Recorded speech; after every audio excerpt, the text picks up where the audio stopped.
Hello everybody, here I am. I am actually working on a sewing machine. I actually cleaned this sewing machine. It is a Brother CS7000i computer sewing machine. The lady said it was running a little sluggish. She could see all kinds of gunk in it, couldn't get it out. She didn't know how to get it out. And that's something that Brother has taught me how to clean their sewing machines. I think that's the only really company that actually lets me clean the sewing machines. Kenmore used to, before they stopped making the home version, but I still know how to do all the Kenmore sewing machines. I do a lot of other sewing machines, but sometimes I have problems trying to find somebody to give me the diagrams I need to be able to clean the sewing machine. But the thing is with Brother, I don't have that problem. So let's go on and talk about this one. This one had gobs and gobs of little white dust bunnies. I've never seen so many white ones before. And I found a lot of black thread and white thread and all kinds of stuff shoved up inside. Took a while to get it all out. I'm going to give you guys a little trade secret that a lot of people don't know about. But a lot of times when you're winding a bobbin, okay, sometimes the thread gets stuck underneath and you're like, oh no, and you stop it for a second so you can get that to stop. But then you don't know how to get it out. Well, there's a little thing you can do is you pop this up gently, like this, down up to here, and you can clean all that out. It's a little trade secret. Of mechanics know this, but they don't like to teach this stuff to their customers because they want you to keep bringing back the sewing machine. I don't mind you bringing back the sewing machine. I'll give you more techniques a little bit each time about different sewing machines. And all you do is pop that back in and it won't move. That means it'll go with the machine. There's a little lever underneath there that holds that in and makes that work with the machine itself because the computer actually runs this part. So it's really cool. So that's how you clean that out. That's how I found all the white stuff. The white stuff and a little bit of this stuff was caught in there. So this all came out of here, right here. Okay, right in there. The black stuff I found was all stuck up in here in the detention area. It was all up in here in the detention area. There's an uptake lever right here. I mean, most people can't get in there anyway because you have to have special tools to get in there. The uptake sometimes will uptake a little too much thread and it'll get caught all up in there. And if you take this thing off, it's still hard to get in there. You have to have the right exact tool to get back in there. And I have these little special tools that will literally go right in there and clean everything out.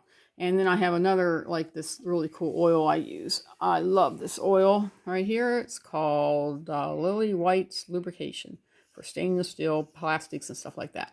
I use this because it has this long extender on it that I can get way in there and I can oil it where it needs to be oiled. A lot of people say, oh, you shouldn't oil sewing machines. No, that's kind of a lie because some people oil your tension. If you oil the tension, then the tension won't work right. So you never oil the tension. You never oil your well, a lot of people can't get into these anymore, your motor, because if you oil a motor, it'll smoke and catch on fire. Never do that. Anyway, but a lot of people don't know this, okay? Well, when you go to thread this, you always want to make sure the feed dogs are in the highest position, okay? Then you come up here and you thread from back here to this little thing right here, where it's got a little wire in it, is right there, and you see there's diagrams on how to do this. And you go down here, and then there's your tension, and then you want to go through this. Now the chambers are open. You can go around here and there's the uptake, and you go through the uptake and come down this way into the little hook right there and into the needle, which is down. Okay, in order to get that up to be able to thread it, you want to go here and you hit this little button here and it makes it go up.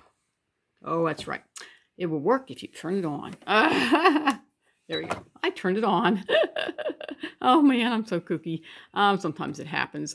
Well, anyway, you want to drop this back down like this. Well, let's see if I want to get it in there straight. Make sure this is turned just enough to go straight. Okay. Then you want to, now you can put the up button here. There it goes. It goes up and it's ready to go. Okay. So now you got that threaded. Now down here, there's a little diagram, which is really cool because I love it when they put these little diagrams on newer and old sewing machines. You can still buy some of them for the old sewing machines, but you have to be careful figuring out if that's the right one. This is the wrong way. This is the right way. Why that's the right way, where the thread is coming off the bobbin going this way. The thread's going to go this way. So when you go in here, it goes around, it goes hooks into there, and it comes up around and comes out this way and then cuts, okay? Well, anyway, when your sewing machine sews, the thread goes this way and picks it up. If your thread's already going this way here and hooks through there to come up here, then it easily pick it up and pulls it back this way to give you a full stitch. Okay, that's why that's done that way. I prefer 2. This is like 1 bunny speed, 2 bunny speed, 3 bunny speed. Okay, I always call it bunny speed because it reminds me of a bunny hopping. Anyway, so I like 2. And this is your program, how to program your sewing machine. Okay, so you go down here and you program the sewing machine. I prefer the needle in the middle, so that's 0, 1. So I come over here and I hit 1. There you go. Now the needle is in the position of straight, the straight middle stitch. That's what I prefer. Okay, and I like, now as it says right there, it says 2.5. I like to go 4.5 because I like the bigger stitches. I can see better. Okay. And I have this set on here 4 for tension, for, really good cotton, really good cotton. This is very good cotton. And when you want to do your bobbin, you come up here, you take it back from here and you bring it around. So this little guy here, you bring it around this way and go back this way. And it shows it right there.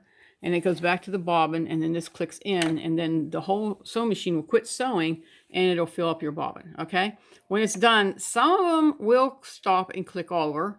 Some of them don't. Some will just stop and then you have to click it over. Okay, I don't know what this one does. Mine does. My bigger brother computerized sewing machine that has all the extra about 148 some stitches in it. Maybe more than that. I think it's 200 something. I don't remember. But anyway, and it does click over, and when it's done, and then it tells you to turn off the machine, turn it back on, so then it will go back to stitching. So everybody's different.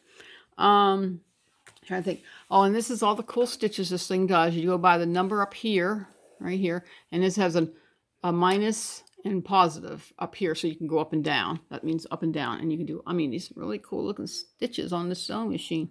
I usually work with the, I think it's a PC, I think it's 6000i sewing machines. I do a lot of, fixing them up a lot. And, but this is a really nice sewing machine for the newest one, okay? All right, we're going to listen to this one. Since I cleaned it and got it sounding better now, I don't know what it sounded like before because I never run them before. I always like to clean them first and oil them and all that. So let's hear what this one sounds like.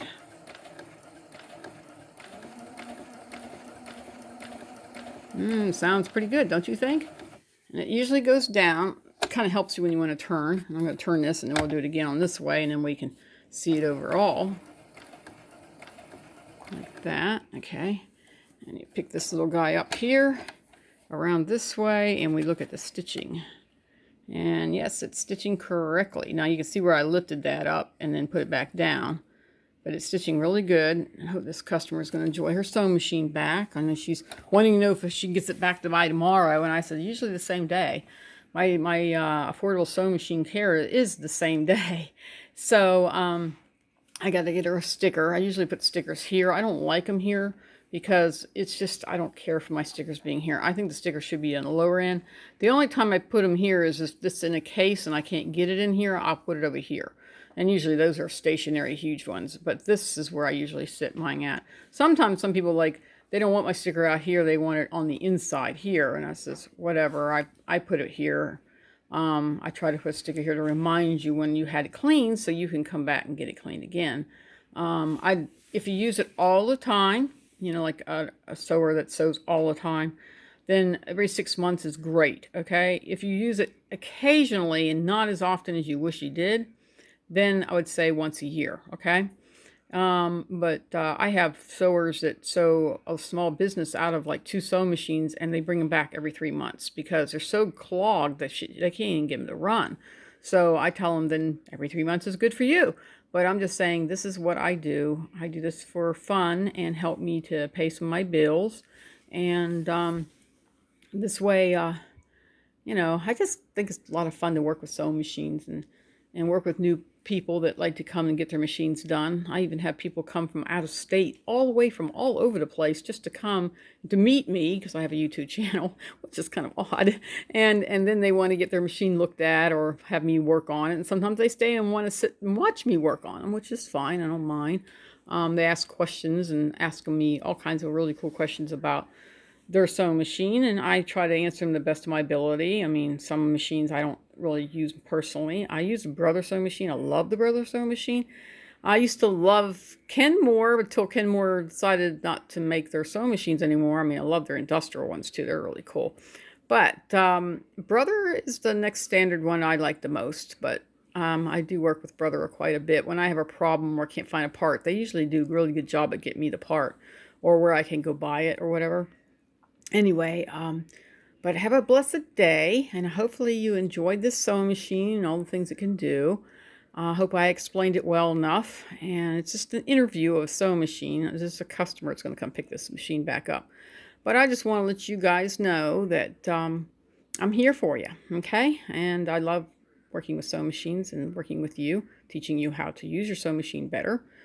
But have a blessed day and keep following, subscribe, ring the bell if you feel like you need to know more about. You can ring the bell by each playlist if you don't like my gardening or my techniques of working with my chickens or whatever. But you might maybe like to see more reviews on sewing machines. You can always kind of like, I'm not sure you can select them. I think you can. You can select what you like to watch more of and then ring the bell in that area, and that will always bring them up.